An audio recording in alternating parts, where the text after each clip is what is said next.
federal, 70% de las mujeres que están en prisión fueron condenadas por delitos contra la salud. A nivel estatal, el delito más frecuente por el que son condenadas las mujeres es el robo. En situación de cárcel, ¿qué dificultades enfrentan las mujeres para acceder a la justicia? Hoy, a través de testimonios y entrevistas, iremos a fondo en el tema de los derechos de las mujeres que cometieron un delito y las mujeres que han sido víctimas de un ilícito. Soy Verónica González, bienvenidos al Consejo de la Judicatura hoy. Comenzamos.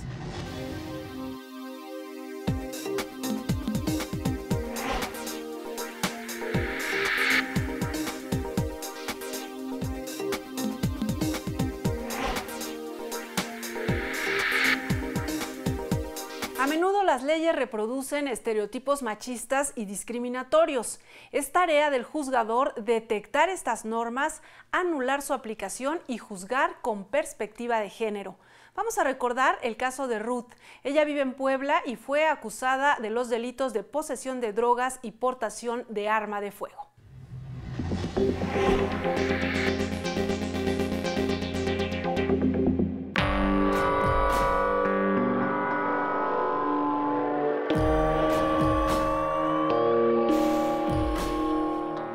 Había quedado de verme con la persona con la que me detuvieron, se llama Jonathan, vía WhatsApp. Lo había conocido por los medios electrónicos y pues me quedé de ver cercano a mi domicilio. Cuando llegué, pues ya nos habíamos conocido por fotografías, entonces me subí a su vehículo y pues habíamos quedado que íbamos a ir a tomar un café. Se arrancó y avanzamos 100 metros y ya fue cuando nos detuvieron. Ruth fue detenida y procesada por el delito de posesión de drogas y portación de armas.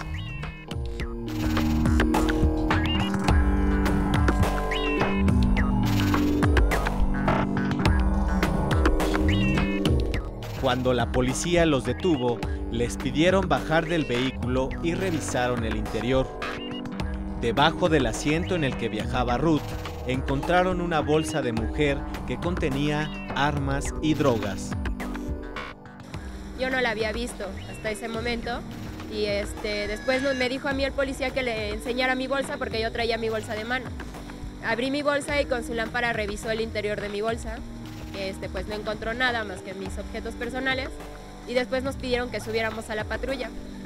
Nos subimos a la patrulla y adentro de la patrulla abrieron la bolsa que habían encontrado debajo del carro y nos enseñó que tenía una pistola y droga.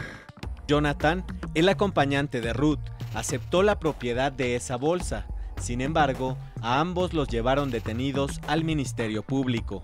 Ruth inició el proceso penal recluida en el Centro de Readaptación Social de Puebla con una defensa privada. Cuando vi ya estaba la audiencia intermedia, yo decidí dejar a mis abogados particulares porque pues notaba ciertas irregularidades, ¿no? Como que no me inspiraban mucha confianza y hicieron algunas cosas que yo les pedía que hicieran una cosa y ellos hacían otra. Entonces eso fue mi molestia. Por eso decidí que pues era mejor que yo solicitara un abogado de oficio.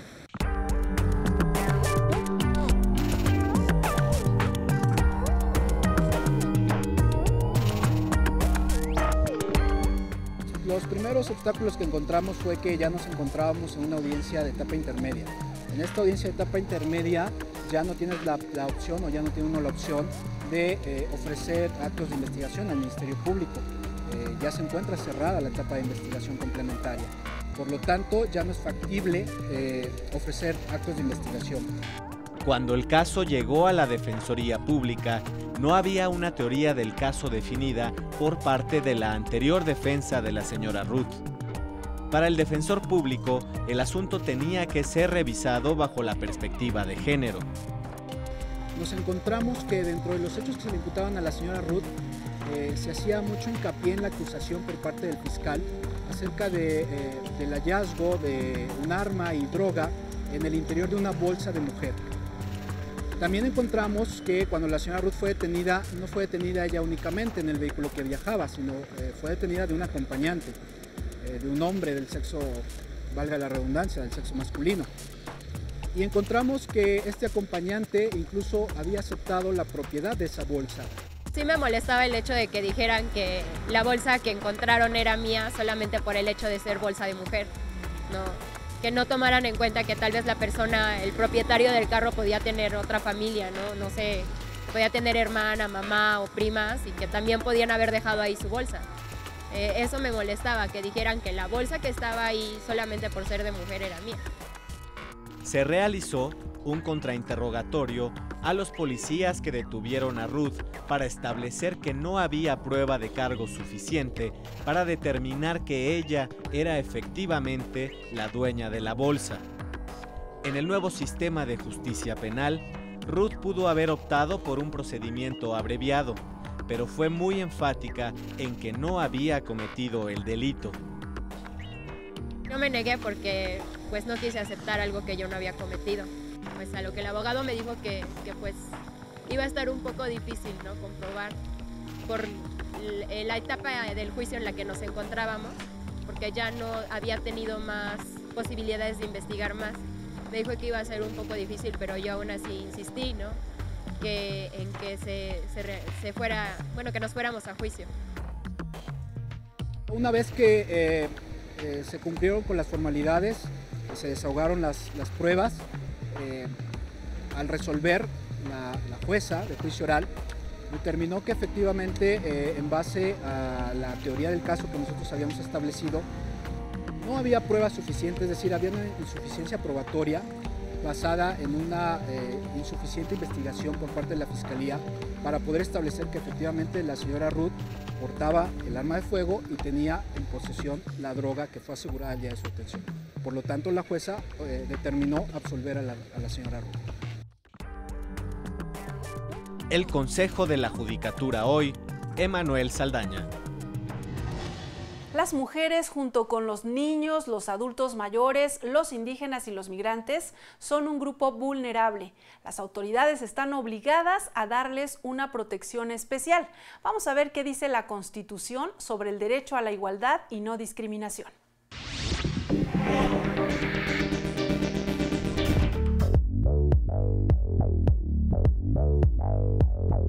En México está prohibida la discriminación motivada, entre otros aspectos, por el género, origen étnico, edad, discapacidades o condición social. El artículo 4 de la Constitución establece que los hombres y las mujeres son iguales ante la ley. El principio de igualdad implica que todos aquellos que sean destinatarios de una norma, por ejemplo, recibir una pensión por viudez, deben cumplir los mismos requisitos, ni más ni menos. La igualdad de género no significa beneficiar solo a las mujeres. Este principio opera a favor de los varones ante situaciones discriminatorias. Se trata de quienes estén bajo ciertas hipótesis normativas sean tratados de la misma forma. Y para hablar sobre los derechos de las mujeres, el marco legal, nacional e internacional y esta obligación del juez de dictar sentencias con perspectiva de género, está con nosotros el magistrado Rubén Arturo Sánchez Valencia. Bienvenido, magistrado. Muchísimas gracias por la invitación, es un honor estar aquí. Sabemos que usted es siempre muy interesado de estos temas con perspectiva de género, de los derechos de las mujeres. Y antes de que entremos a la parte jurisdiccional, ¿no? Cuando se judicializa un asunto, platíquenos un poco qué sucede, qué situaciones o qué obstáculos enfrentan las mujeres cuando están en esta etapa de procuración de justicia, desde que se atreven a presentar una denuncia. Qué palabra tan puntual, atreverse a presentar una denuncia. En primer lugar, recordemos esto. Las mujeres son una categoría sospechosa de vulnerabilidad casi siempre. No en todos los asuntos, no en todas las materias. Pero desde ahí tenemos que empezar. Cuando una mujer manifiesta ante el Ministerio Público, me acaba de suceder esto, fui víctima de esta vulneración a mi esfera individual, en consecuencia me cometieron un delito. El primer reto, y creo que me parece que es el primer coto que siempre se le pone particularmente a las mujeres, es que parece que tiene que convencer a las personas a las que va y les presenta la denuncia de que realmente pasó lo que ella está narrando. Porque desde allí empieza la revictimización. Es muy fácil que no se le crea, que no se le juzgue ya desde ahí en una dimensión de que si es una mujer y está haciendo una manifestación, pero lo primero que tienes que hacer tú, agente del Ministerio Público que le está recibiendo la denuncia, es creer lo que te está diciendo, porque en el fondo, si alguien fuera a manifestar una irrealidad, se van a dar cuenta. Pero en principio créele, date cuenta que te está contando algo que le pasó. Hablando de esta situación, existen protocolos que se tienen que respetar, ¿no? En estas etapas. Así es.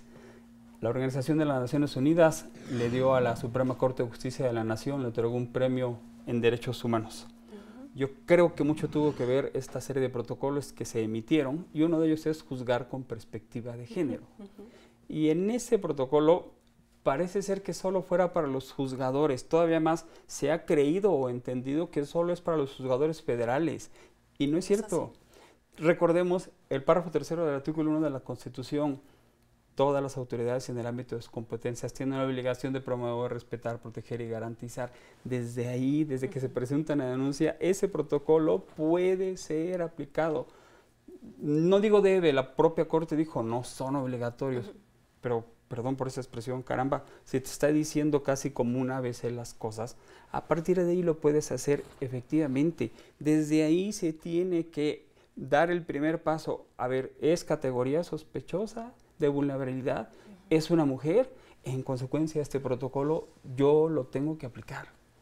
¿Qué recursos tienen las mujeres? ¿Qué recursos legales? Hablando, insisto, en esta etapa previa, antes de que se llegue a un juicio, ¿qué recursos legales tienen para hacer efectivos sus derechos? ¿Hacerlos efectivos o defenderse de los que ya les violaron? Así es. Qué interesante pregunta. Primero, cuando una persona acusada de un delito es detenida y puesta a disposición del Ministerio Público, inmediatamente se le tiene que designar un defensor, pero inmediatamente.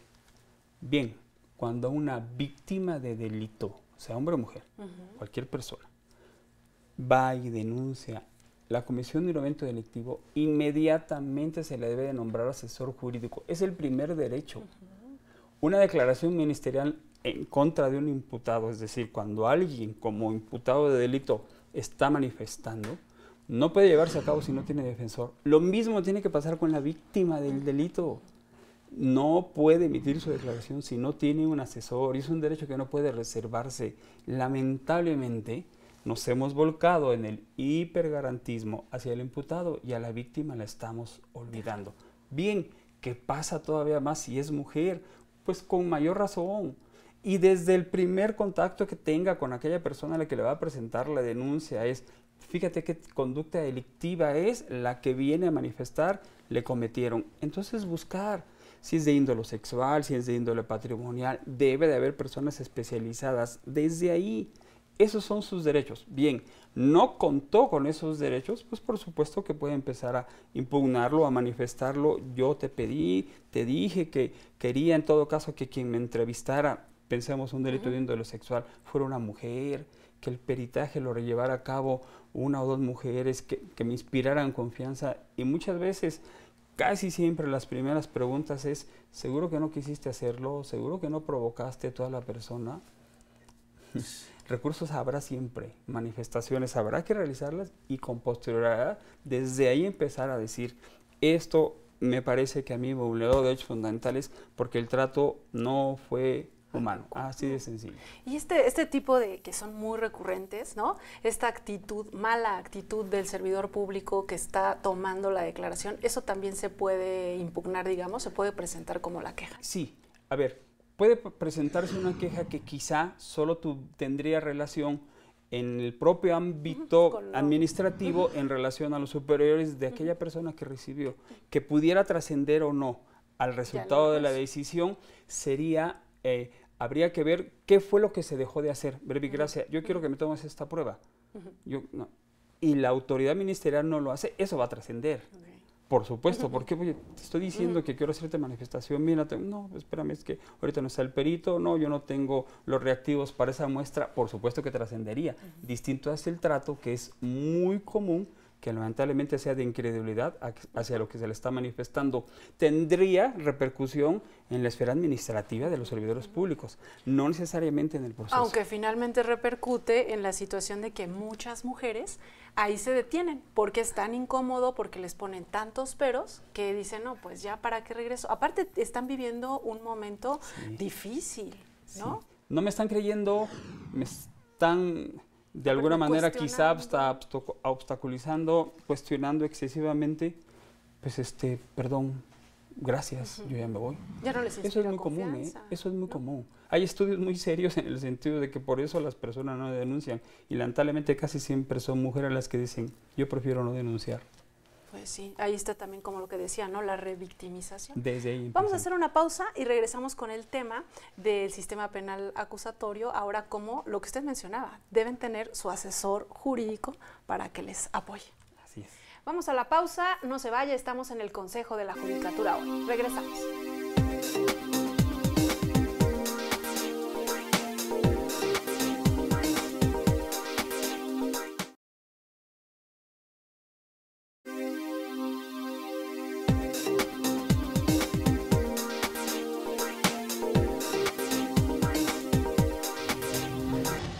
De regreso y antes de retomar nuestra charla con el magistrado Rubén Arturo Sánchez Valencia, los quiero invitar a ver el testimonio de una mujer que fue secuestrada aquí en la Ciudad de México y cómo es que ella se atreve a denunciar los hechos, pero no obtuvo la respuesta que esperaba, como nos estaba comentando. Vamos a ver el testimonio y regresamos con más sobre esta entrevista.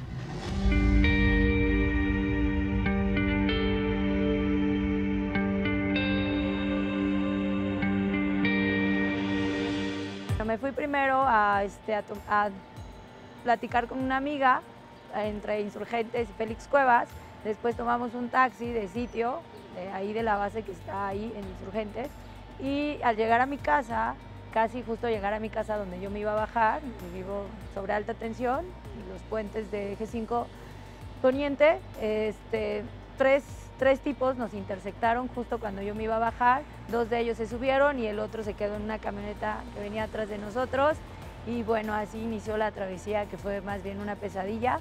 Estuve secuestrada día y medio, hasta que se acabaron el dinero que yo tenía de mis ahorros. Me quitaron la ropa, a mi amiga no le hicieron prácticamente nada, pero en ese periodo que habrá durado más de 24 horas, pues me hicieron que me quitara la ropa, me tocaron, no nos dieron de comer ni nada, solamente nos anduvieron paseando, o sea, tanto de noche, esa noche y lo que duró de la madrugada, y al otro día igual, estuvimos paseando por estas zonas, más o menos así como por el Estadio Azteca, por la Orlin Yoliscli, por el centro, pero, o sea, yo estoy segura que sí se percataban los patrulleros porque era el ruido no nada más de nosotros, sino del taxista al que lo iban golpeando, pero pues no hicieron prácticamente nada.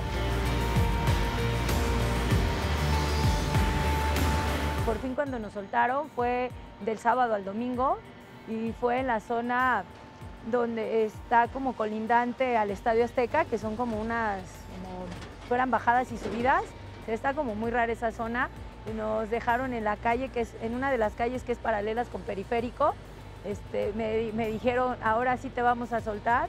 Soltaron primero a mi amiga y a mí sin ropa, me dijeron, corre, me aventaron mi bolsa y me dice, pero antes de que te vayas, quiero que me des un beso en la boca, y no quiero que me veas con los ojos cerrados. Entonces fue muy difícil porque pues, la verdad es que yo tengo unos rollos, digamos que familiares muy complicados en relación a cómo concibe uno las relaciones amorosas y esas cosas. Y pues tuve que hacerlo, me apuntó con el arma en la cabeza y después me dijo, ahora sí corre y cuenta hasta 100 y no voltees atrás.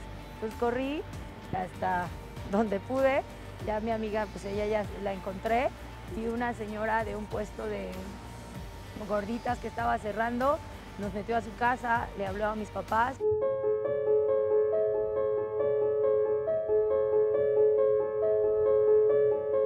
Fui a denunciar con mi mamá, pero cuando llegamos al Ministerio Público de Álvaro Obregón, en la AOB, una cosa así que está por Canarios, los del Ministerio Público y los judiciales ya sabían que se trataba de una banda de secuestradores porque empezaron a hablar en clave, así cosas muy raras, y empezaron a decirle a mi mamá que ya no siguiera más allá, que me iban a presentar a unos tipos y que yo dijera que esos eran los que me habían secuestrado y que hasta ahí tenía que llegar la situación porque era un caso muy recurrente ahí en las inmediaciones de Alta Tensión y el Eje 5 Poniente.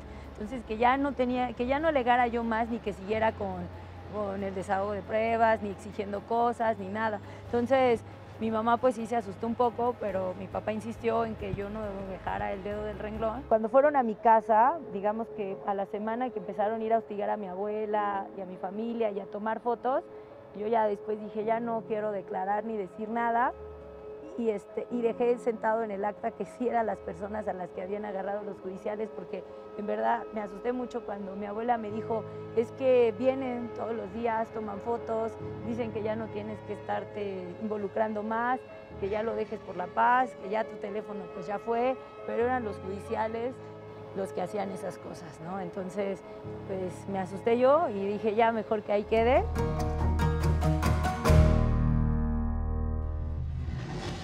Bueno, pues ahí está el testimonio anónimo de esta mujer, que era precisamente lo que nos comentaba en el bloque anterior, ¿no? Van a denunciar y desde ahí ya están viendo violentados sus derechos. Lamentablemente yo estoy observando por las manifestaciones que hizo esta mujer, sin que se tome como una afirmación genérica.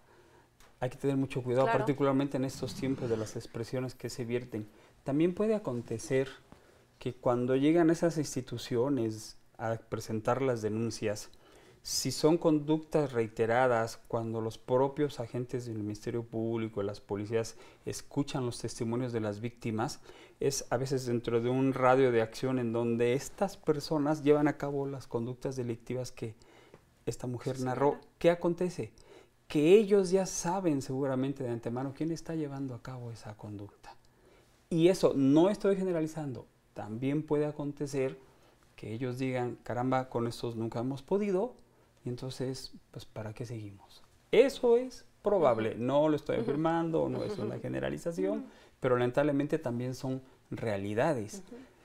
Hay que ser honestos, la gran mayoría de las personas que cometen eventos delictivos apuestan a que eso va a quedar impune, en el sentido de que no los van a investigar y quizá ni siquiera los van a denunciar. ¿Qué sucede después cuando los asuntos, aunque son pocos, ¿no?, considerando todas estas circunstancias, sí se judicializan? ¿Qué herramientas legales tienen los jueces, tanto nacionales como internacionales, para resolver estos asuntos? Afortunadamente, efectivamente, nosotros tenemos un enorme bagaje, de alguna manera, lo puedo decir así, interpretativo primero por los tratados internacionales de derechos humanos, en primer lugar, pero desde antes también por la Constitución, que se complementan. Es clara la Constitución, son claros los tratados internacionales de derechos humanos. Fue necesario que hubiera una Belén do Pará y una CEDAW, Sistema Interamericano, CEDAW, Sistema Universal, porque hay mucha violencia en contra de la mujer. Y hay que tomar en consideración no solo lo que el tratado internacional dice, sino lo que el intérprete autorizado de ese tratado ha vertido en relación con aquello que se manifiesta. ¿A qué me refiero con esto? Insisto, si todas las autoridades desde el ámbito de sus competencias tienen esas obligaciones, un juez, cuando ya se judicializó y estamos en las primeras etapas, le llamamos juez de control, por supuesto que tiene la obligación desde ahí a empezar a juzgar con perspectiva de género. Tendrá que determinar, ¿es categoría sospechosa? Diferenciemos, no por el solo hecho de ser mujer es categoría sospechosa, le digo con el mayor de los respetos. Vamos a juzgar un asunto de una empresaria y resulta que esa empresaria aparece en la revista Forbes como la segunda mujer más rica de México. ¿Sería categoría sospechosa de una veridad? Si vamos a juzgar cuestiones económicas, a mí me parece que estaría por verse, no hago ninguna afirmación. Pero esa misma persona, pensamos, no estoy hablando de nadie, no estoy hablando de nadie. Pensamos que esa es hipotético. Pensemos que esa misma persona empoderada económicamente va y denuncia violencia familiar. ¿Será categoría sospechosa? Oye, pero es una persona económicamente de muy alto nivel. No, espérame. Yo creo que esa es una categoría sospechosa. No sabemos de la relación que tenga. Ojo, las maneras a veces de pensar, la idiosincrasia que ella pueda traer, eso es lo que se debe de detectar. Tengamos cuidado por la sola circunstancia de ser mujer, no sea que juzgar con perspectiva de género en mujer acusada es porque es inocente, no es cierto, No, tampoco. no es eso. Hay que analizar, y me parece que, insisto, estos tratados internacionales, ese protocolo, perdón, al que yo le hago tantas alabanzas de la Suprema Corte de juzgar con perspectiva de género, es un ABC. Ya tiene de tiempo, ¿no, magistrado? ¿Cuándo Mucho salió? tiempo, y lamentablemente lo tengo que decir, nos llegan los asuntos a nosotros y pocas veces nos damos cuenta que llevaron a cabo aquellas recomendaciones que se hacen, y con todo respeto, me parece que a veces ni se conoce. Y esto es lo que entonces a nosotros nos lleva, sí, vas a juzgar con perspectiva de género, pero pensamos en un amparo directo en contra de la sentencia definitiva. Nosotros no juzgamos a la persona acusada, juzgamos si la autoridad respetó o no los derechos fundamentales. Y en este caso, verbigracia, si un juez de control, cuando se promueve algún amparo directo y llega en revisión con nosotros, respetó también esos derechos fundamentales de la víctima del delito. Y también lo tenemos que hacer con perspectiva de género. Entonces, tenemos un marco legal, tanto nacional como internacional, suficiente, basto Sí, para resolver. basto. Y donde usted observa el detalle es un poco más de conocimiento, cercanía, sensibilidad del juzgador. Y sobre todo un entendimiento, y hacerle mucho caso a lo que nos han dicho, particularmente la Corte Interamericana. Hay que capacitar a tus operadores jurídicos. Y la Suprema Corte de Justicia de la Nación y el Consejo de la Judicatura es muy enfático con nosotros y constantemente recibimos capacitación. Yo quisiera que eso también aconteciera en los poderes judiciales de los estados y particularmente en tratándose de la materia penal en las procuradurías o en las fiscalías en los estados. Y en la PGR también hay que capacitar. Y otro gran tema es el asunto de las mujeres vistas no solamente desde la perspectiva de víctima. También hay ocasiones en que las mujeres llegan a un tribunal, a un juzgado, porque cometieron un delito. Y en ese caso también aplica esta parte de juzgar con perspectiva de género, ¿no? Sí, hace poco comentaba, yo tengo 2 hijas y dialogábamos, una de ellas estudia Derecho y me preguntaba de estos temas y cuando me dijo, es que ustedes, los juzgadores, deben de ponerse en el lugar de la víctima del delito o de la persona que cometió el delito. Me parece que sí, pero no totalmente. ¿En qué sentido? Y me costó trabajo convencerla. Ponerse en el lugar es intentar saber qué fue exactamente lo que le pasó y sobre todo qué fue lo que sintió. Pero ya no puedes tú después manifestar, es que yo no lo hubiera hecho. Porque entonces, espérame, tú eres otra persona. Tú quizá tengas otras creencias, otras ideas. Otros principios. Otros principios. Pero entonces, como yo no lo hubiera hecho, te voy a reprochar que si tú lo hiciste, ahí ya estamos mal. Ponerse en los zapatos, particularmente de una mujer, es simple y sencillamente pensar en su entorno. Se puede deducir además cuando tú ves a las personas, cuando adviertes en los videos, cuando nosotros revisamos los videos en las audiencias, ves el entorno, ves las manifestaciones que realiza ante los juzgadores. Claro que ahí puedes darte cuenta qué fue, si es imputada de delito, lo que la llevó a realizar esa conducta en caso de que se haya probado. Si es víctima, lo mismo. Particularmente, perdón, pero esta expresión la que tengo que utilizar, te nace el olfato para saber si te están mintiendo. Claro. Precisamente por eso, porque estás dentro de un entorno social, sí, pero sobre todo después de 20 años que llevo de ser magistrado federal, me parece que ya te puedes dar cuenta de que algunas cosas a veces no son ciertas. Y claro, que se haya demostrado o no demostrado, eso es lo que juzgamos. Pero hay que ver siempre a las personas. Vamos a hacer una pausa, porque está muy interesante la charla, y regresamos para seguir comentando este tema de los derechos de las mujeres, cuando son víctimas, pero también cuando cometen algún delito. Regresamos.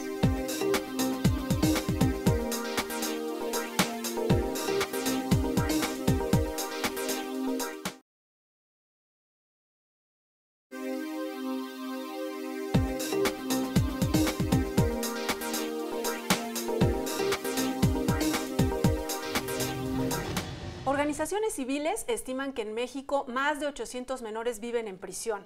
Sus madres cometieron un delito, pero ellos, aunque son inocentes, pasan los primeros años de su vida en una celda, literalmente tras las rejas. ¿Cómo impacta en el ejercicio de los derechos de estos menores, su derecho a la salud, a la educación y a otros? Magistrado, lo quiero invitar a ver el testimonio de una mujer que está en esta circunstancia y regresamos con más comentarios de la entrevista.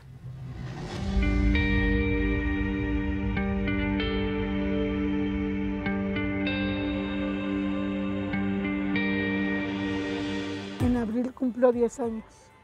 Detenida, todavía no estoy sentenciada. Decidí tener a mi bebé porque pues aquí la vida es muy triste. Fue como un aliento para mí tener a mi hija. Es alguien que me acompaña. Y pues sí sufrimos aquí porque hay veces que carecemos muchas cosas. La discriminación. Cuando me embaracé de ella me alivié, pero estaba tuve preeclampsia, estuve 15 días en el hospital, 15 días aquí. Muchas de mis compañeras sí me ayudaron y todo. Y había veces que pues me la pasaba trabajando hasta las 4 de la mañana para poder comprarle la leche y los pañales a mi hija. Y pero pues solamente con una sonrisa o un abrazo de mi hija, con eso me paga todo el esfuerzo que yo hago por ella.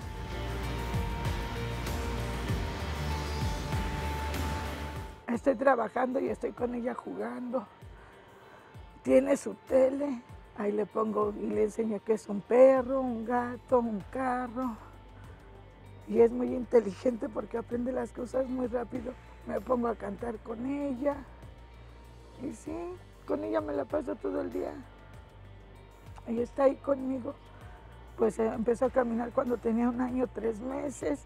Siempre ha estado bien gordita y se le dificultó mucho. Pero pues ahí la llevamos las dos juntas. Ya sabe colorear, sí sabe muchas cosas ya. Hago postres, vendo postres aquí entre mis compañeras. Aquí aprendí a tejer bolsas y eso es lo que vendo.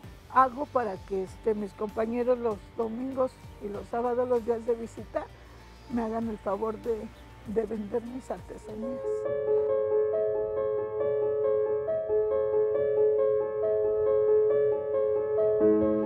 Sé que se tiene que ir y estoy consciente. Sé que me va a doler, pero sé que también va a estar mejor allá afuera y que no debo de ser egoísta.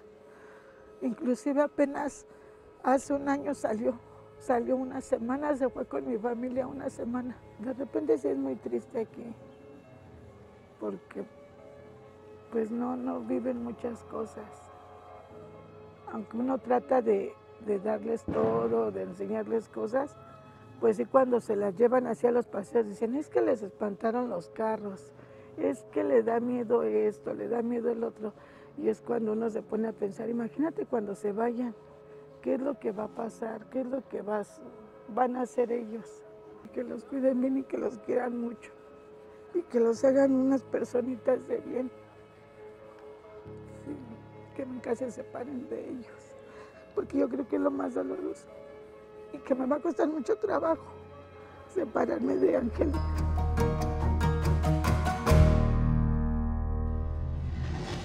Bien, pues ahí está el testimonio de esta mujer que, como nos narra, pues en breve va a tener que separarse de su menor hija. ¿Cómo ve usted, magistrado, en su experiencia, el enfoque ahora, le decía ya, no tanto la mujer como víctima, sino en este caso, pues sí cometió una conducta ilícita, está en un proceso largo, porque nos dice que ella lleva 10 años y aún no le dictan sentencia? Bien, me llama la atención los 10 años. Efectivamente, me parece que habría que analizar si el asunto por el cual se le está diciendo el proceso solo uno o son varios. Primero, la complejidad del asunto y sobre todo la actitud procesal del imputado son algunos de los parámetros para tomar en consideración si el dictado de la sentencia fue retrasado, es decir, si realmente hubo una vulneración de un derecho fundamental. Habría que analizarlo con calma. En el caso específico que nosotros aquí no lo conocemos. Pero también quisiera poner esto así como que de andamiaje. Es muy común que las mujeres que cometen eventos delictivos, verbigracia a la introducción de drogas estupefacientes a los centros de reclusión, me refiero particularmente a esos, o cuando son parejas sentimentales de personas que se dedican al secuestro, lo hacen normalmente, yo creo que obligadas, por lo que sea, pero obligadas, pero participan en la comisión del evento delictivo. Me llama mucho la atención que siempre cuando una mujer introduce droga al penal es porque se lo lleva a su pareja sentimental, esposo, lo que sea. Bien, es muy común que compurgue la pena aquel a quien le llevaban la droga, salga de prisión y ella se queda. Y se olvidan de ellas. Ellas no se olvidaron de su pareja sentimental, van y vencen su resistencia, la sorprenden y se quedan en la cárcel. Por eso es que creo que buscan este tipo de, no sé, razones o motivos para colmar ese vacío. Por eso voy a tener un hijo y bueno, pues va a estar conmigo 3 años, ya está, saben el tiempo en que pueden estar, pero fíjense cómo aquí también entra, sí, derecho fundamental de la persona sentenciada, la persona procesada, pero el derecho fundamental del menor. Y estamos pensando en el interés superior del menor y estamos dándonos cuenta de que, pues efectivamente, también hay que pensar en él. ¿Qué pasa en estos asuntos? Bien, la sensibilidad de los juzgadores tendrá que llevarnos a, sí, insisto, pensar en aquello por lo cual está pasando esta persona y todas las personas, 800 dicen organizaciones civiles, pero también en los menores. No pueden estar después de los 3 años en un ámbito como ese. Lamentablemente así es así. ¿Cómo detecta un juzgador que una norma se aplica de manera pues desigual a un hombre y a una mujer para que pueda efectivamente, o quizás también a un hombre, ¿no? Para que pueda efectivamente emitir una sentencia con perspectiva de género? Sí, efectivamente. A veces porque la propia norma es más que clara en el sentido de dar una preferencia. Hay algunas que son así. Y con todo respeto le digo, pues también la Suprema Corte ha hecho muy buenos pronunciamientos sobre eso. Esta norma es simple y sencillamente una norma que no respeta la igualdad. Seamos honestos. Bien, pero también otras veces la norma no lo dice, pero la actuación de los juzgadores inclinan a darse cuenta de que quizás si se hubiera tratado de una persona del sexo diferente, la decisión hubiera sido contraria. Hay estudios que a mí me parecen serios en donde se manifiesta, no es lo mismo que una mujer juzgue a una mujer a que un hombre juzgue a un hombre y al contrario. ¿A qué me refiero? En juicios de alimentos, en juicios de divorcio, parece ser que los estudios son serios al manifestar que las mujeres se inclinan más en este tipo de asuntos en favor de las mujeres. Y al revés, si son hombres los que juzgan a mujeres, no se inclinan a su favor. Eso también puede acontecer.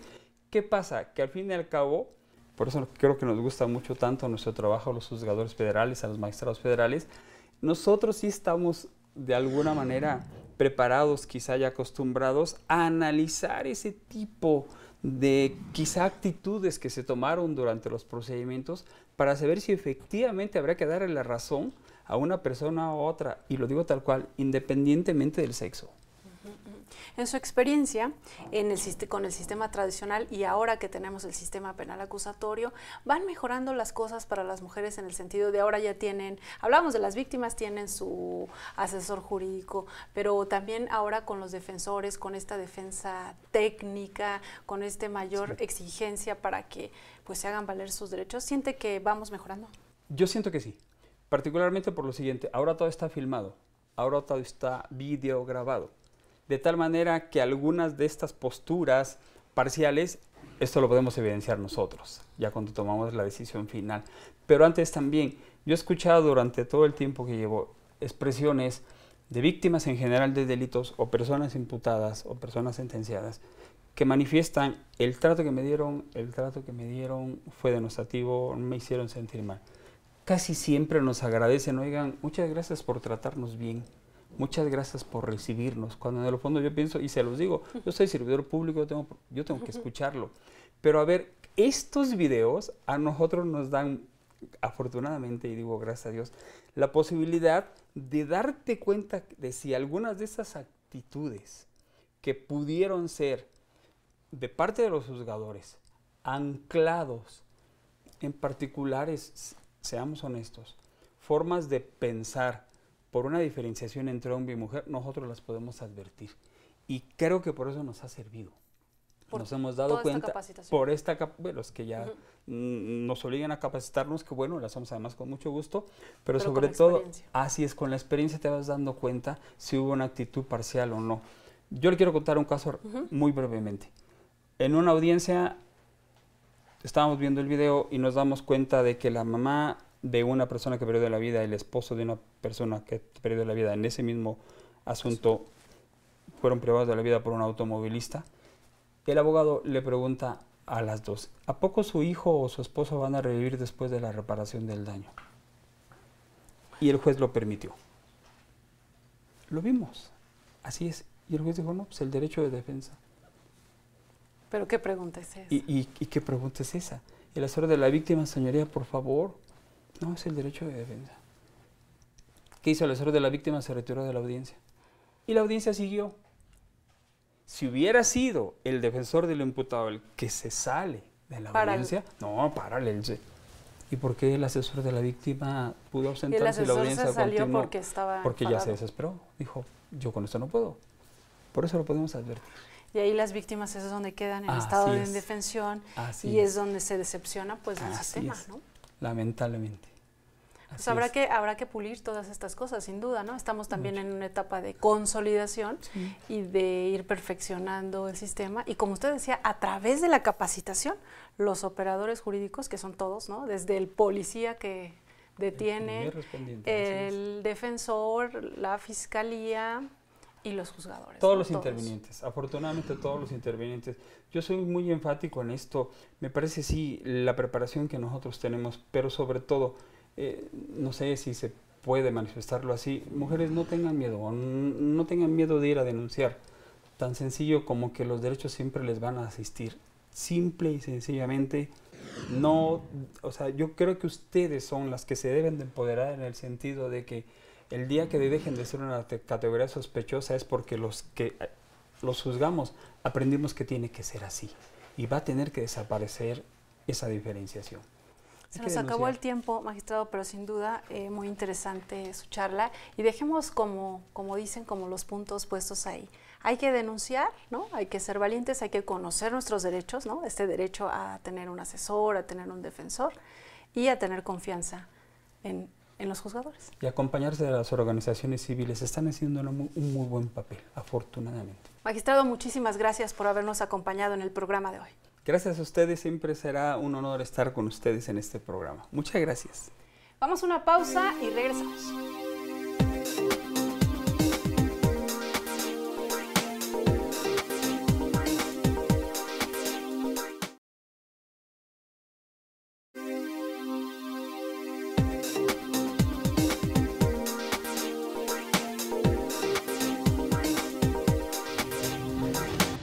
Para ejercer nuestros derechos, lo primero que tenemos que hacer es conocerlos.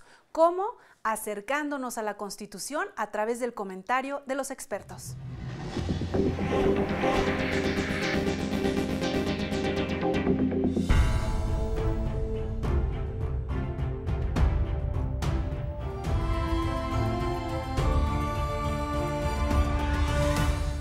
Uno de los temas que merece especial relevancia cuando hablamos de la historia constitucional es el de la propiedad del Estado. El Constituyente del 17 estableció que el Estado es propietario de recursos naturales como los hidrocarburos, del espacio aéreo, del mar territorial, y en la evolución constitucional se han dado momentos específicos en donde este tema es el centro de discusión. Pensemos, por ejemplo, en los litigios que la Corte resuelve en materia de concesiones mineras, o bien la expropiación petrolera, y la más reciente que tiene que ver con las reformas estructurales en materia de hidrocarburos, petróleo o bien telecomunicaciones. Como propiedad, el Estado tiene un derecho específico sobre ella que no deja de tener ciertas paradojas. Una de ellas, me parece que es la principal, tiene que ver con la posibilidad de patrimonializar esta propiedad. ¿Qué quiero decir con patrimonializar esta propiedad? Con obtener el mayor valor o la mayor utilidad de su propiedad. Esto es, que del espacio aéreo, del mar territorial o bien de los hidrocarburos, por ejemplo, pueda aprovechar en beneficio de la sociedad, en beneficio de la población, este derecho para darle no solamente la mejor utilidad económica, sino la mejor utilidad para los fines constitucionales.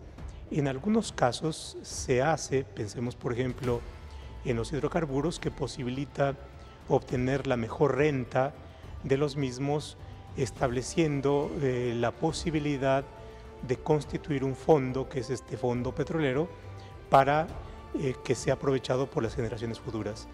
Pero en otros casos, pensemos por ejemplo en el espacio aéreo, en las telecomunicaciones, esto no ha sido así.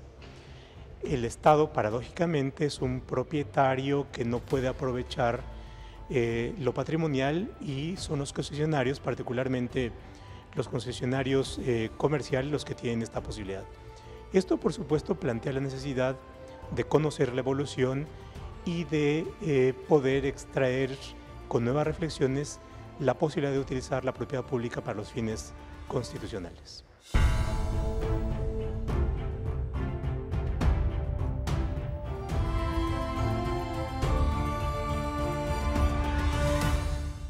Además de dictar sentencias, algunos magistrados y jueces federales dedican tiempo a escribir libros que se convierten en herramientas para los operadores del sistema jurídico.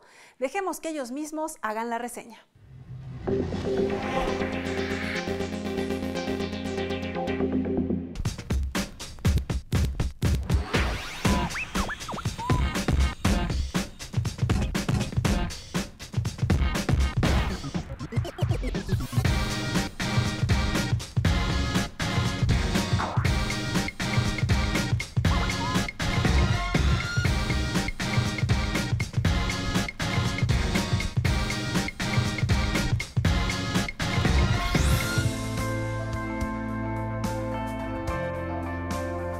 El tema que se aborda en este libro es un tema realmente interesante y complejo, por qué no decirlo. Estamos hablando de la igualdad desde el punto de vista de la Constitución fundamentalmente. Esto tiene aristas, por supuesto, en distintas ramas del derecho, en materia laboral, en materia civil, en materia administrativa y en materia penal. No existe en realidad un concepto único desde el punto de vista constitucional en el que nos podamos referir a la igualdad como principio único y absoluto. Entonces, en realidad es un tema que debe abordar los aspectos relativos y por materia. Verbigracia, en el caso del derecho familiar, tenemos condiciones distintas. Hay una situación de la propia Constitución que nos revela la necesidad de distinguir cuando estamos ante el interés superior del menor, y ahí empezamos incluso con un primer aspecto. ¿Es lo mismo el adulto que el menor? Y la respuesta es no. ¿Por qué? Porque los niños merecen un trato especial, un tratamiento individualizado, porque pertenecen a un grupo social que se entiende es vulnerable. Y dentro de esa vulnerabilidad, naturalmente, se requiere un sistema de protección especial. Esto se ve no solamente en la Constitución, sino también en los tratados internacionales en materia de derechos humanos. La igualdad como principio en general siempre ha sido una aspiración fundamental de los estados, ha sido una aspiración esencial del pensamiento de grandes filósofos. Así, por ejemplo, pensamos en la Revolución Francesa. Aquí el ideal de igualdad se asumió a partir de la igualdad ante la ley. Sin embargo, con el paso del tiempo, esta igualdad nos hace dar contrastes muy especiales. ¿De qué le sirve a un grupo social que, digamos, es vulnerable frente a otros que no lo son, decir que son iguales ante la ley? Por supuesto que la simple enunciación, la simple mención de lo que es la igualdad para efectos del derecho, significa que tenemos que buscar las desigualdades para encontrar un principio de igualdad. Solamente a partir de esa identificación de los desiguales, podemos encontrar verdaderos principios y normas que nos rijan de igualdad. Para esto tendríamos que pensar entonces en la dialéctica, que es la razonabilidad, el discurso que normalmente se ve en el derecho, que no solamente asume la racionalidad, sino que requiere necesariamente la participación de lo que conocemos como la razonabilidad o la lógica no formal. No nos basta la lógica formal, requerimos matices porque el derecho significa matizar. Matizar es encontrar muchas tonalidades. Cuando pensamos, por ejemplo, en el negro y en el blanco, hay muchos tonos de gris. Y solamente a través de la distinción y el reconocimiento de que existen esas tonalidades es que podemos alcanzar un verdadero equilibrio y una proporcionalidad en materia de igualdad.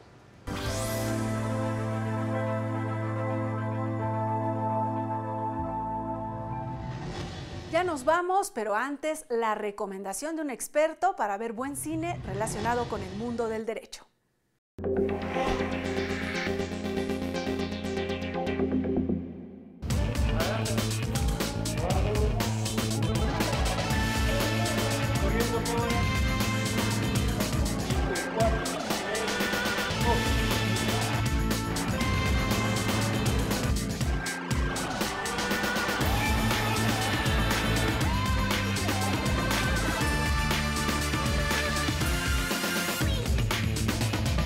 Voy a comentar sobre la película Erin Brockovich, una película estadounidense del 2008 dirigida por Steven Soderbergh. Es una película que se inscribe en esa gran tradición y es casi ya un género en sí mismo del cine en Estados Unidos que se ocupa de hacer una especie de exaltación del sistema judicial en ese país. Es decir, este subgénero que es muy común es siempre lo que nos muestra es a un abogado enfrentado contra los poderosos, a los que acaba venciendo gracias a que la ley prospera, a que finalmente las instituciones funcionan y la justicia realmente se hace por la vía de la legalidad. Pero lo que es muy interesante de esta película es el personaje. Es la historia de una mujer, madre soltera, que no tiene posibilidades de acceder a casi ningún empleo y que tiene muchos problemas de todo tipo con sus hijos, con sus relaciones, problemas económicos. Sin embargo, es una mujer bastante, no tiene educación, ¿no? Pero es una mujer muy inteligente, muy sagaz y logra convencer ahí a un abogado de que la contrate para ser asistente legal.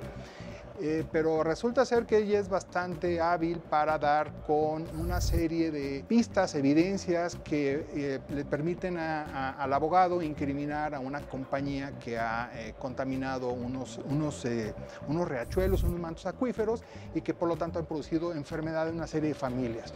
Lo que la película plantea es de cómo una cosa es tener el conocimiento de la ley y otra cosa es tener la capacidad de entender al otro.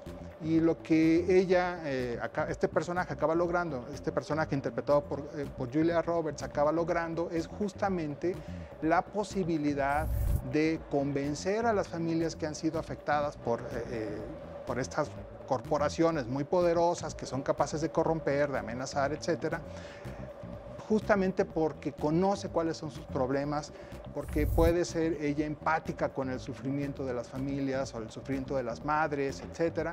Y poco a poco la comunidad reunida logran vencer a este poderoso aparentemente invencible. Es bastante común este género entonces en Estados Unidos y esta película se cuenta bastante bien, es muy divertida y sí, finalmente logra su objetivo, que es exaltar la posibilidad de la ley.